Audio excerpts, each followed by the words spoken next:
Hello and welcome. Welcome to this Q&A session at the Movies That Matter Festival 2021. It's only about the movie Joseph. Great movie we have all watching just a second ago.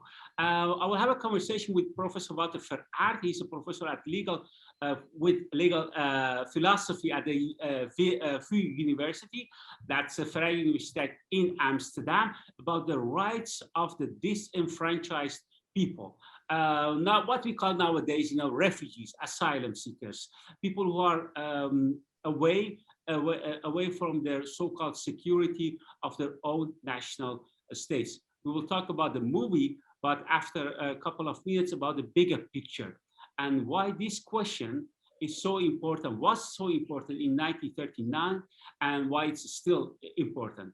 Wouter, we just saw the great movie, so we have a common ground to talk about. So the story about the portrait of Joseph, and we'll have a conversation about 30, maybe 35 minutes. And first of all, Wouter, I just said that you are a professor in legal philosophy at university. What does it mean, legal philosophy? Yes, thank you. And it is an honor to be here today and speak about the movie. I'm teaching Introduction to Law for first-year students at the law school at the Vrije Universiteit. And I also teach legal philosophy in the first year and in the third year of the bachelor program. And that means that we give a sort of background, theoretical background into, let's say, the meaning of law, law and state, human rights as well, but also, let's say, the philosophy behind the law. So why does law matter, so to say? And we start really a bit old-fashioned with, let's say, ancient Greek philosophy until present-day philosophy, and we also discuss themes that are important in the present time. So, yeah. So that's why we are. And in my research, perhaps, sorry, yes, in my research, I'm also interested in the injustice of the past. So, how should the law cope with extreme injustice in the past? For example, Second World War injustices, but also colonial injustices. So that are themes that interest me a lot in my research. Yeah, and I also discuss them with students. So. And that's why we are so glad that you are with us, because you can combine both important issues of the movie, the legal issues about refugees, asylum seekers, and put it in perspective, but also the idea behind it, the philosophy behind those law. Since we are at the film festival, I just wonder, what was your first reaction about the movie? Can you highlight maybe 2, 3 themes or maybe scenes from the picture we just saw? Yes, I liked the movie a lot. I think it is also a tough movie. It is the subject is quite heavy, but what I liked most was perhaps the relations between the persons. So the relation between the guardian and Josep, but also the family relations between the guardian and his grandson, and the mother. The role of the mother is a small role, but I think very important to understand what the movie is about. Yeah, yeah. By the way,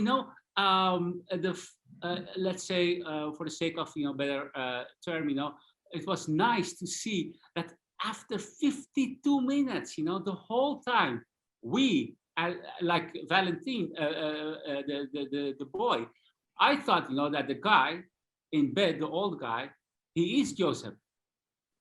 Okay. But after 52 minutes, it revealed, no, he's not, he's the guard, so I really like the sense of craftsmanship, of the director, that the whole time I was, watching the movie, I had no idea what movie was about, that's how I watch movies, as blank as possible. So I really like the turn of the plot of the movie. Yes, no, I liked the beginning is quite let's say, slow, and then the last part, there's a quick sequence of different events. So that is a bit, yeah. But for me, the relations between the main characters are the most fascinating, Yeah, yeah, yeah. to my mind. But You're right. Yeah. So let's ask something about the because the picture we saw, the movie we saw the movie. Let's talk about the other things that maybe were important about that time. For example, me, as just a simple journalist in Holland, we all knew about, this Spanish Civil War. We all knew about that. There are a lot of people even from Holland, went there to fight, fight Franco. But what I didn't know, to my shame, maybe I should say, tot mijn grote schande, was the fact that the people who had to leave Spain and went to France, and they were put in a camp, like a concentration camp. I wonder, how was that possible? Can you put it in perspective, that aspect? yes, that is perhaps the most important eye opener. That again, you must you become aware that there were many more refugee camps and many more concentration camps around the Second World War, in the years preceding the Second World War, but also the years after the ending of the Second World War. There is a whole, let's say, cloud of camps across the world, actually, where we don't know much about. So I was immediately thinking of a book that I read a few years ago, written by a Romanian writer, Herta Müller. She won the Nobel Prize of Literature, I think, in 2009, about camps in like Soviet Union. All the Germans living in Romania were, let's say, punished after the war by Stalin, and they all had to go to camps in the in the Gulag, basically. And it is an account of that camp life. And this movie reminded me a lot about of that book, because it's also a forgotten history, and the inhumanities experienced by the people living in those camps is unimaginable. Perhaps even worse in the camps where Herta Müller is writing about than in this case, but still, it is a very cruel story, but also a very important story. And it is forgotten.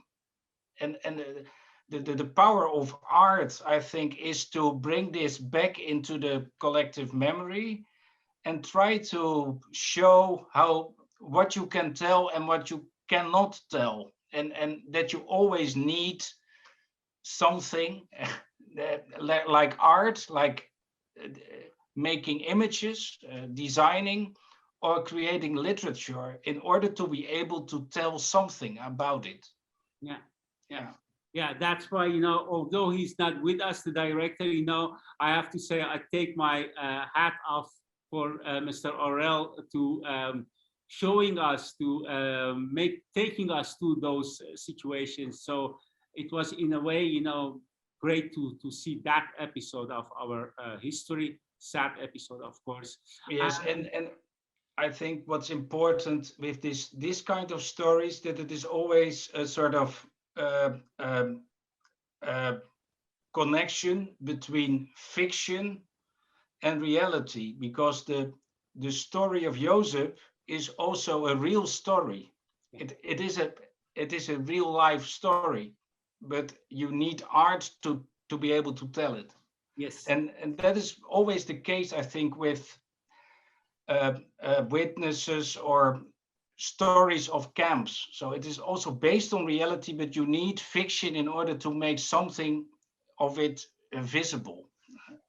So I would like to ask a question about the history of the rights of refugees or asylum seekers, as far as you can help us with us.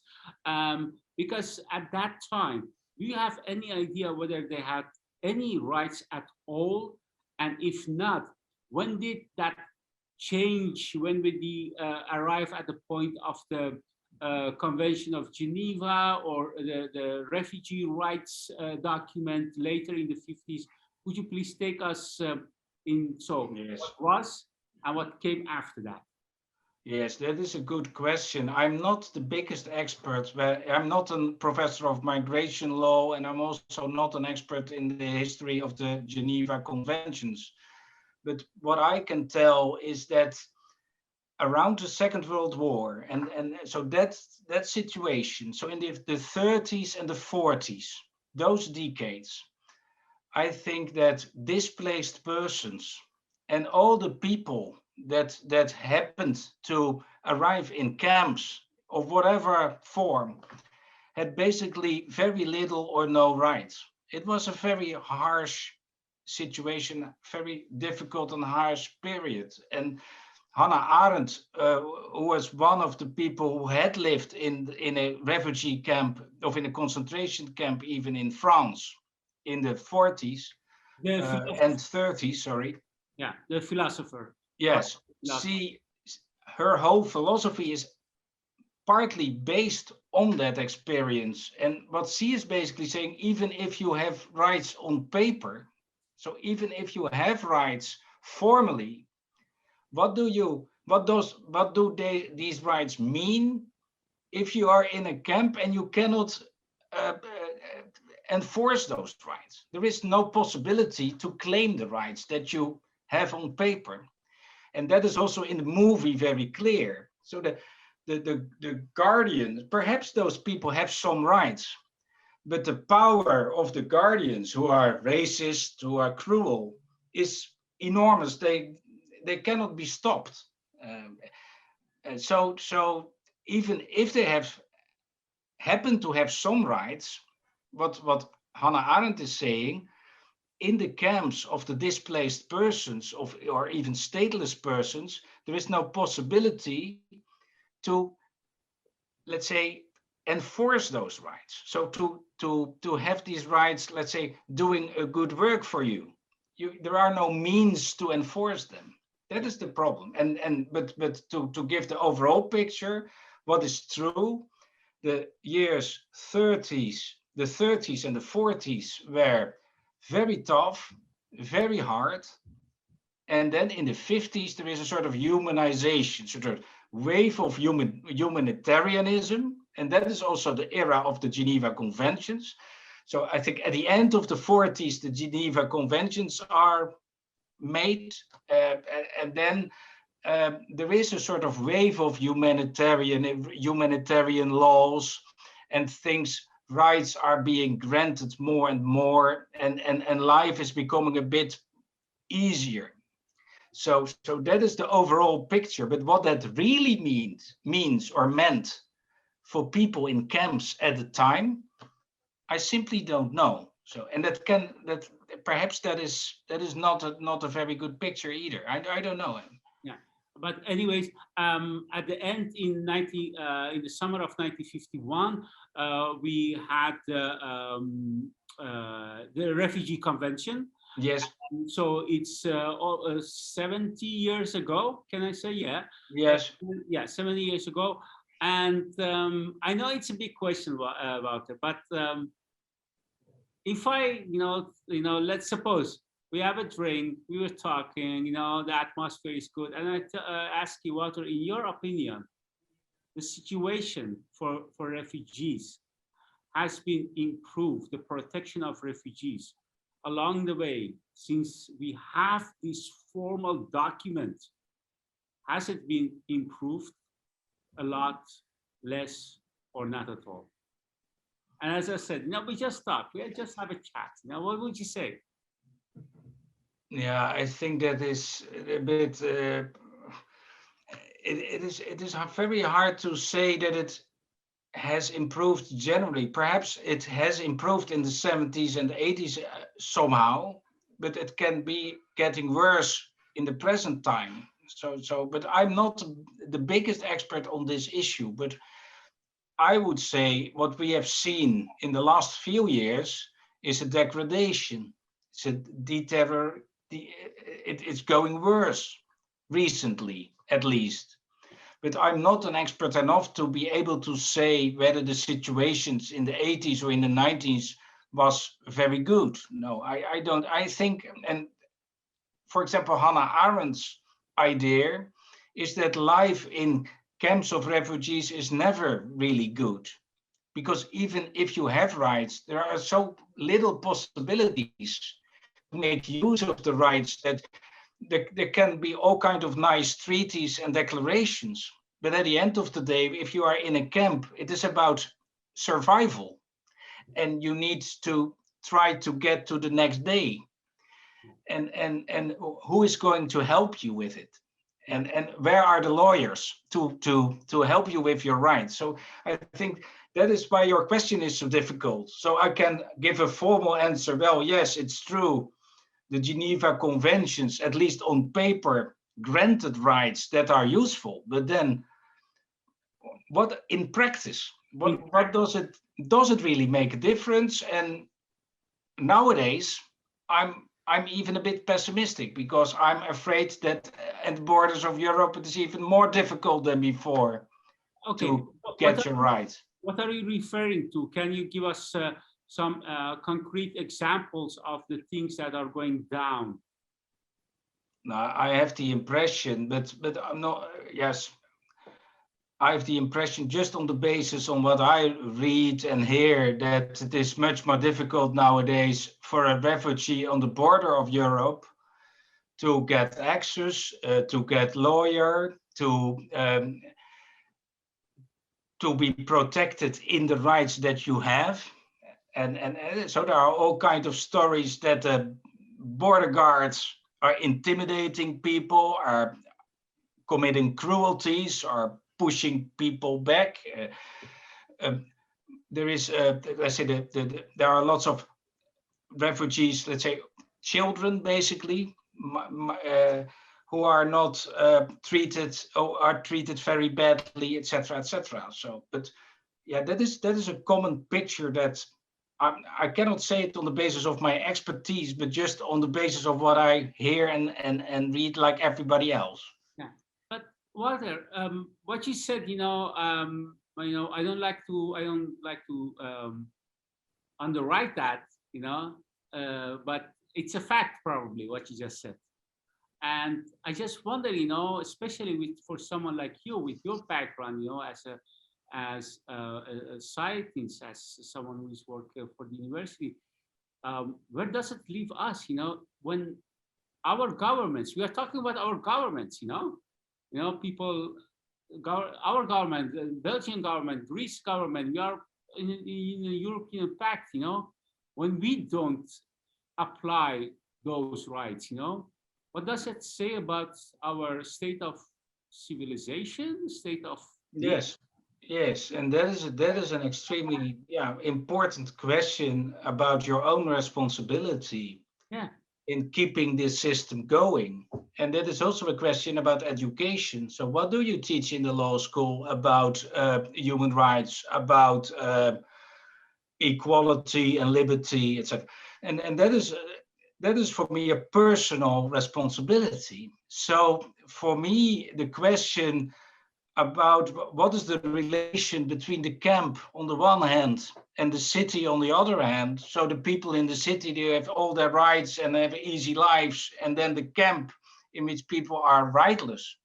Yeah. Where does that come from? And that is a whole tradition. So nowadays we are, I think, at the university, and that perhaps that is somehow a positive sign. Somehow we discover that we need to tell a bit more about the Enlightenment values, about the other side of the Enlightenment. Let's say the colonial context of the Enlightenment, the plantations in the colonies, systems of enslavement, of slavery, people without rights at the same time that in Paris and in other capitals in Europe, people talked about equality and liberty, but it was not granted universally. So we should become more and more conscious of the fact that our ideals of liberty and equality were never really universal. And we should be much more self-critical also in our education about that situation. And we should really try to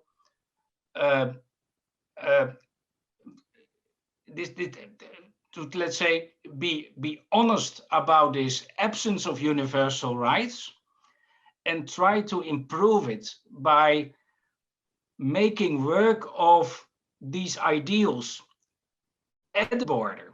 And for me, the camp is so interesting because we started this conversation, this small conversation about forgetting. We didn't know about this camp of the Spanish refugees. And that is something with camps that we always want to forget about them. We never want to, we have a tendency to repress the camp experience. And that is why we need to rediscover the camp. And that is what the philosopher Agamben has said in the 90s, the Italian philosopher. The camp is somehow central, should be central in our thinking about the Enlightenment and not the city, because the camp is a way to understand the problem of the present time. People without rights in a situation in which everybody in school learns about the human rights of everybody. But that cannot be true at the same time. So we should be more honest about the camps in the past and about the camps in the present time. And that should be a starting point of a debate about the meaning of having rights, and not something that we completely forget about, because then it can continue to exist. Let's see. Can I put it in the next sentence? Like sometimes you can say, the way a society as whole, let's say, treats the people in a camp. On that way, you can measure the level of civilization. Yes, I completely agree with that statement. Yes. Yeah. Wouter, I would like to enter, let's say, the last 10 minutes of our conversation. So you just mentioned a couple of problems of the existence of those camps in around the borders of Europe. And maybe you just mentioned that, but I would like to ask the question one more time concretely. If you analyze those problems, if you analyze a problem, thoroughly, then the solution, in a way, is just a matter of doing it. And so, what will be the solution to solve those problems? That is a very, very difficult question, because the camps have always been there in a certain way. So is it possible to imagine a world without a camp, without camps on the border? That's why we invited you. If you want to imagine, yeah. You are my guest. But if you want to, you don't want to. Yes, but I think we should start by visiting the camps. We should start by going there and experience it. And that is why this movie is so important, and all the books that have been written about camp experiences are so important, because they enable you to visit them. And it starts by visiting the camp to imagine an improvement of that situation. But it is not so easy. It's not so easy. No. Yeah. But what I think, what it is, the movie, what makes the movie uneasy to watch, even this movie, is the cruelty. The cruelty on a daily basis, on a routine basis, committed in the camps. And cruelty, I think, is possible in a situation when no one looks or want to look. So the fact that the camp is invisible, that the camp is not in the collective memory, that the camp is not part of our education, not the ordinary education that we give, even not in the law school.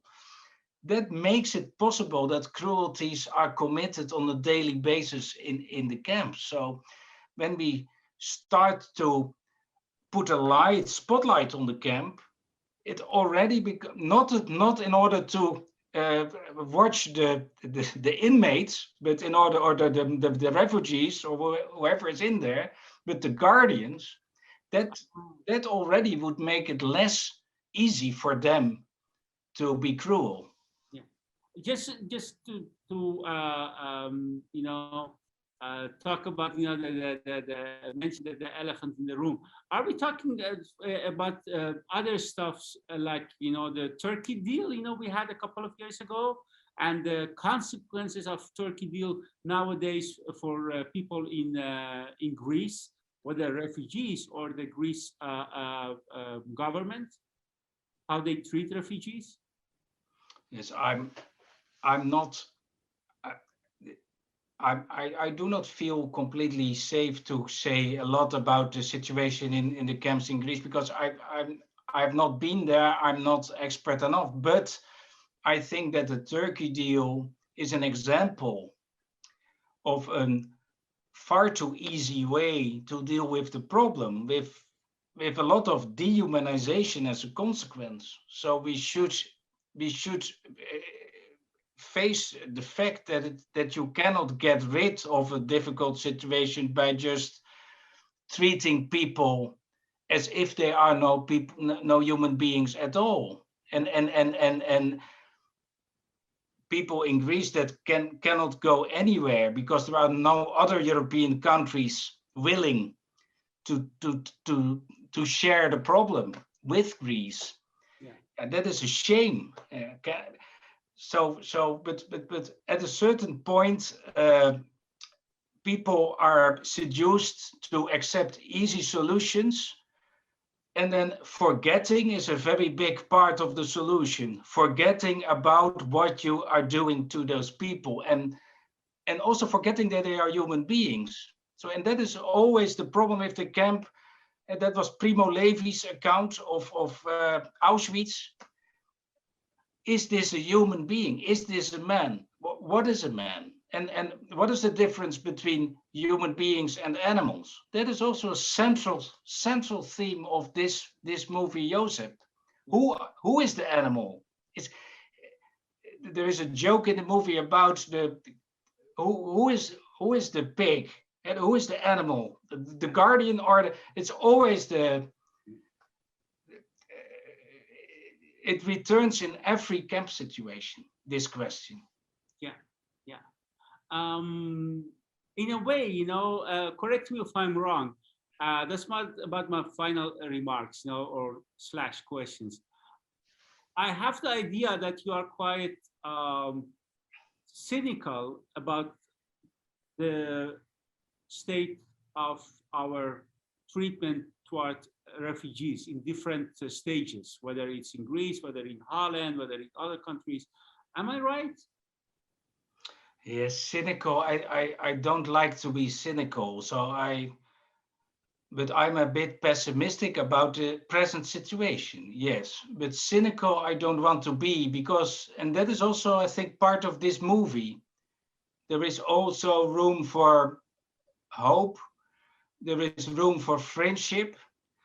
It is not the case that when you are in a camp, you are not by definition a human being anymore. This movie proves otherwise. So there are always human beings are so special. They are creative. They can make something very particular in any situation. So we shouldn't forget that part as well. So we should try to uh, uh, try to rediscover the human in any inhuman situation. So that is also a message of this movie. So I do not want to be cynical.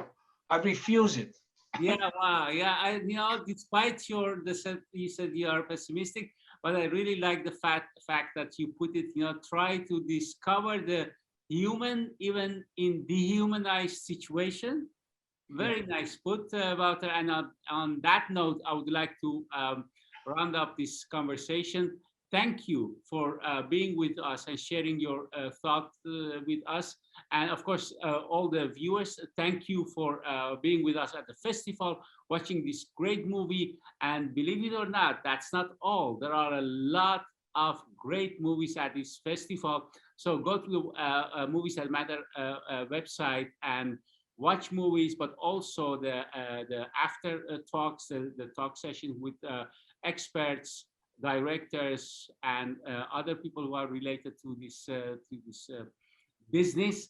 And on that note, I'm going to leave you and hope to see you all soon. Thank you very much, and bye bye. How do? Bye bye.